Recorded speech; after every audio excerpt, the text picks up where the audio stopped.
నేను వెలుగై ఉన్నాను, మీరు కూడా. యోహాను సువార్తలో అంటాడు, నేను లోకమునకు వెలుగై ఉన్నాను, మీరు కూడా వెలుగై.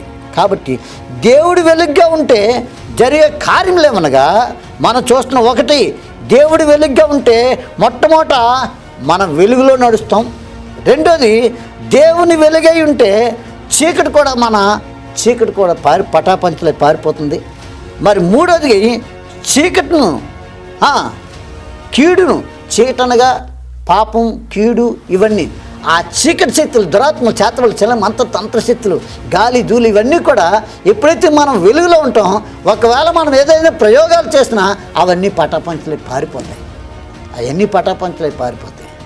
చివరిగా అపజయం అన్నది ఈ వెలుగులో నడుస్తూ నా దేవుని వైపు తిరుగుతూ ఆ దీపాన్ని ఆరిపోకన్నా ఉండాలంటే ఆ వెలుగులో మనం నడుస్తూ ముందు సాగినప్పుడు ఆ దీపం వెలిగించే బాధ్యత నా ప్రభుది.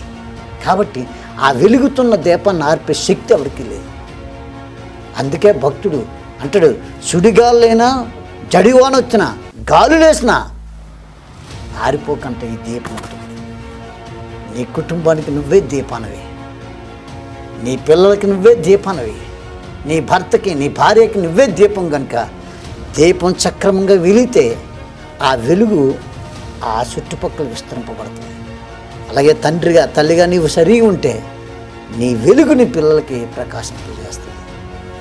నా దేవుడు అన్యాయస్తుడు కాదు. ఆయన నమ్ముకున్న వారిని తలగా చేస్తాడు కానీ తోగ్గా చేయడు.